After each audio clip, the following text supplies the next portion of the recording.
بسم اللہ الرحمن الرحیم۔ کہا جاتا ہے کہ جنگ کریمیہ کے خاتمے کے بعد ایک تقریب میں موجود تمام فوجی افسران سے کہا گیا کہ وہ ایک پرچی پر اس شخصیت کا نام لکھیں جس کا نام اس جنگ کے بعد سب سے زیادہ یاد رکھا جائے گا۔ تمام فوجی افسران نے اپنے اپنے کاغذ پر جو نام لکھے اور جب ان تمام کاغذات کو دیکھا گیا تو معلوم ہوا کہ تمام فوجی افسران نے اپنے اپنے کاغذ پر ایک ہی نام لکھا تھا: فلورنس نائٹ انگل۔ فلورنس نائٹ انگل 21 مئی 1820 کو پھولوں کے شہر فلورنس میں پیدا ہوئی۔ اس کا نام اس شہر کے نام پر ہی رکھا گیا۔ اس کے والدین کو خیال بھی نہ تھا کہ ان کی بیٹی کا نام ایک وقت میں سلطنت برطانیہ میں سب سے زیادہ جانا جائے گا۔ فلورنس کے والد ولیم نائٹ انگل ایک کھاتے پیتے جاگیردار تھے۔ فلورنس کی والدہ ناروج کے ایک پارلیمانی رکن کی بیٹی تھیں۔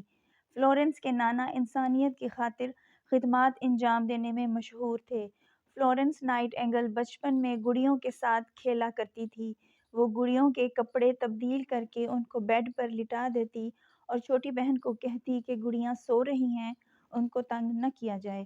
ان کی بہن کو گڑیوں سے کوئی خاص لگاؤ نہ تھا اور وہ گڑیوں کے ہاتھ پاؤں توڑ دیتی تھی۔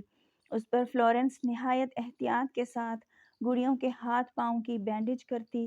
فلورنس ذرا بڑی ہوئی تو اس نے ایک زخمی کتے کی پوری لگن کے ساتھ تیمارداری کی اور اس کو صحت یاب ہونے میں مدد دی۔ اس کام کے لیے وہ گھنٹوں گھر سے غائب رہتی۔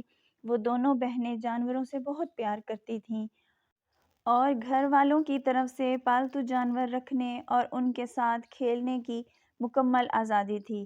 فلورنس اور اس کی بہن کی تعلیم کا سلسلہ اس دور کے رواج کے مطابق گھر میں ہی شروع ہوا۔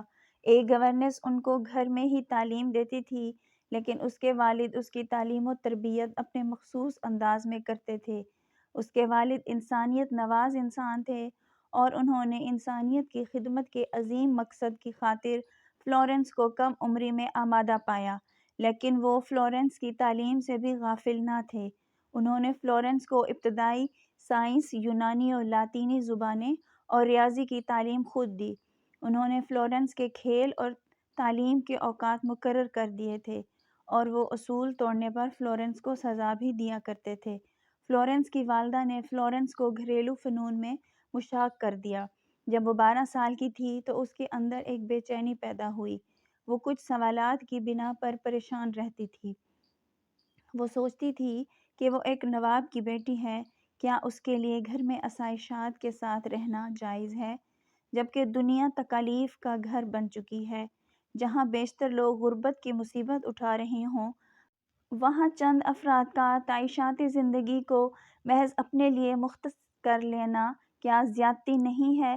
کافی سوچ بچار کے بعد اس نے نرسنگ کے شعبے کا انتخاب کیا، جس کے ذریعے وہ دکھی انسانیت کی خدمت کر سکتی تھی۔ اس کام کے لیے اس نے سالسبری ہسپتال میں کئی ماہ ایک نرس کی حیثیت سے کام کرنا تھا۔ اس کے اس فیصلے کی اس کے خاندان میں شدید مخالفت کی گئی۔ اس کی کئی وجوہات تھیں۔ ایک تو یہ کہ ان دنوں نرسنگ کا شعبہ نہایت برا سمجھا جاتا تھا اور دوسرا خواتین خود مختار ہو کر کوئی کام نہ کر سکتی تھیں۔ خاص طور پر اعلیٰ طبقے کی خواتین کا خود مختار ہونا نہایت معیوب سمجھا جاتا تھا۔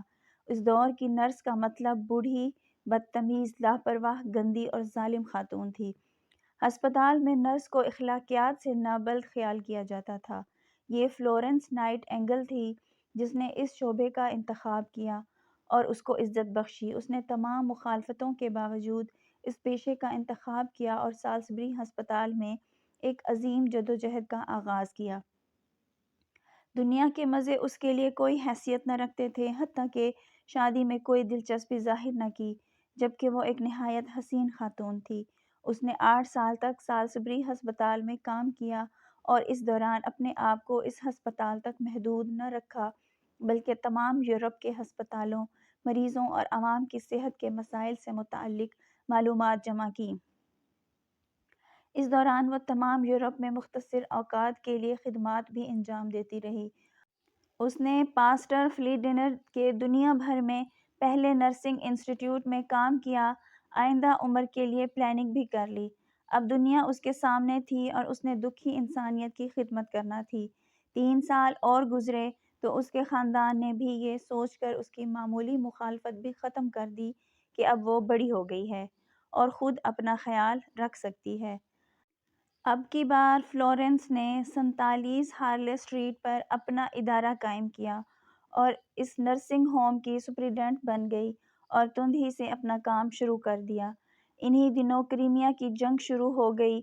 پورے ملک میں جنگ کی خبریں سنی جانے لگیں۔ جب یہ معلوم ہوا کہ جنگ میں زخمی ہونے والوں کی تیمارداری نہیں ہو رہی اور زخمی تیزی سے موت کا شکار ہو رہے ہیں، اس وقت محدود پیمانے پر جنگ جیتی جا چکی تھی اور ملک میں خوشی کے شادیانے بجائے جا رہے تھے۔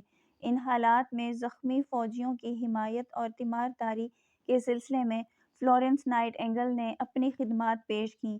اس سلسلے میں ملک میں خواتین سے زخمی فوجیوں کے لیے خدمات طلب کی تھیں۔ اس وقت فلورنس محض 34 سال کی تھی۔ 15 اکتوبر کو اس نے حکومت کو خط لکھا اور حکومت نیاز کی خدمت مخصوص کر لی۔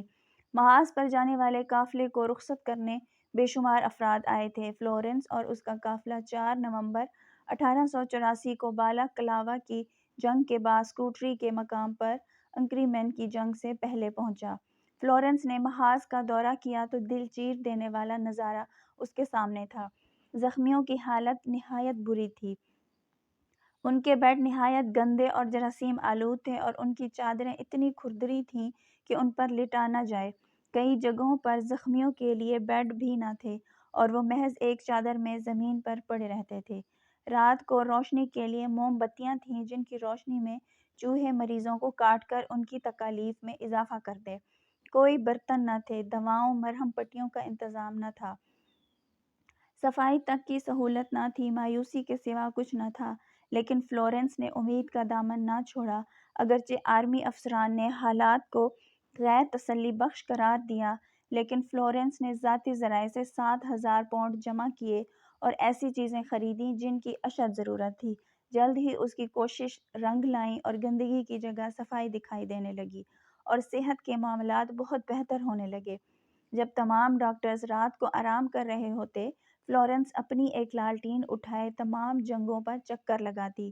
اس کی کوششوں سے محض 10 دن میں حالات یہ ہو گئے کہ مریض کی پکار پر نرس اسے اٹینڈ کرنے کو موجود ہوتی۔ کہا جاتا ہے کہ تمام انگلستان کا سونا بھی مل کر وہ تبدیلی نہ لا سکتا تھا جو کہ فلورنس کی ہمدردی سے معمور دل اور محبت سے مختصر وقت میں ممکن بنا دیا۔ فلورنس کے کام میں روایتی سرکاری سست روی نے کافی تنگی پیدا کی، لیکن اس نے اس پر اپنی اتھارٹی استعمال کی، جس کی وجہ سے اس کے کئی مخالفین وجود میں آ گئے، لیکن اس نے کوئی پرواہ نہ کی، کیونکہ اس کا مقصد نیک تھا۔ اسکوٹری کے ہسپتال میں رواج بن گیا تھا کہ کم زخمی مریضوں کا پہلے علاج کیا جاتا اور زیادہ زخمی مریضوں کو مایوسی کی حالت میں چھوڑ دیا جاتا۔ فلورنس نے ایک بار 5 سخت زخمی مریضوں کو ہسپتال میں بے یارو مددگار پڑے دیکھا۔ اس نے ایک ڈاکٹر سے اس کی وجہ پوچھی تو ڈاکٹر نے بتایا کہ زیادہ زخمی اور موت کے منہ میں ہیں، ہمیں ان کے بچنے کی کوئی امید دکھائی نہیں دیتی ہے، جبکہ دوسرے کم زخمی مریضوں کا علاج کیا جا رہا ہے۔ فلورنس نے ان 5 زخمی سپاہیوں کو رات بھر کے لیے مانگ لیا۔ رات بھر ان کے زخموں کا علاج اور ان کی دیکھ بھال کرتی رہی۔ نتیجے میں وہ 5 مریض ہوش میں آ گئے اور صبح تک آپریشن کے قابل ہو گئے۔ فلورنس کا جادو آپریشن تھیٹر میں بھی چلتا تھا، جہاں اس کی موجودگی مریض کی ہمت بندھانے کا سبب بنتی تھی۔ مئی 1955 میں فلورنس 6 ماہ بعد اسکوٹری سے بالا کلاوا چلی گئی، جہاں تھامس نام کا ایک کم عمر لڑکا اس کا مددگار بنا اور اس نے اپنے فرائض بطریقِ احسن انجام دیے۔ وہیں پر فلورنس نائٹ انگل کو ڈاکٹروں کے بقول کرائمیا کے بخار نے جکڑ لیا۔ اس کی بیماری کی خبر جنگل کی آگ کی طرح پھیل گئی۔ مریض بچوں کی طرح پھوٹ پھوٹ کر رونے لگے۔ کمانڈر ان چیف لارڈ ڈیگن نے بھی اس خبر کو نہایت اہمیت دی اور خود چل کر فلورنس کی عیادت کو آئے۔ کچھ عرصے بعد ایک فنڈ قائم ہوا جس میں فلورنس کو دیے گئے تحائف اور غریب و امیر افراد کے چندے سے 10,000 پاؤنڈ جمع ہو گئے۔ فلورنس نے اس رقم سے متاثرین سیلاب کی مدد کی اور نرسوں کی ٹریننگ کا انتظام کیا۔ کرائمیا کی جنگ میں اس کی خدمات سے متاثر ہو کر ملکہ وکٹوریہ نے اسے ایک خوبصورت ہیرا تحفے کے طور پر پیش کیا۔ کریمیا کی جنگ کے خاتمہ پر بھی حکومت اس کی خدمات کا اعتراف کرنے سے باز نہ رہ سکی۔ اب اس کی شہرت ہر طرف پھیل چکی تھی۔ وہ انگلینڈ واپس گئی تو اس کی صحت بہت خراب ہو گئی تھی۔ نومبر 1907 میں بادشاہ ایڈورڈ ہشتم نے اسے آرڈر آف میرٹ کے اعزاز سے نوازا۔ اپنے آخری وقت میں بھی فلورنس انسانیت کے لیے کام کرتی رہی۔ وہ 13 اگست 1910 کو انتقال کر گئی۔ مشہور شاعر لانگ فیلو نے اس کی وفات پر ایک خوبصورت نظم سے عظیم خاتون کا سوگ منایا، جس نے آسائشوں بھری زندگی ٹھکرا کر اپنے آپ کو انسانیت کے لیے وقف کر دیا تھا۔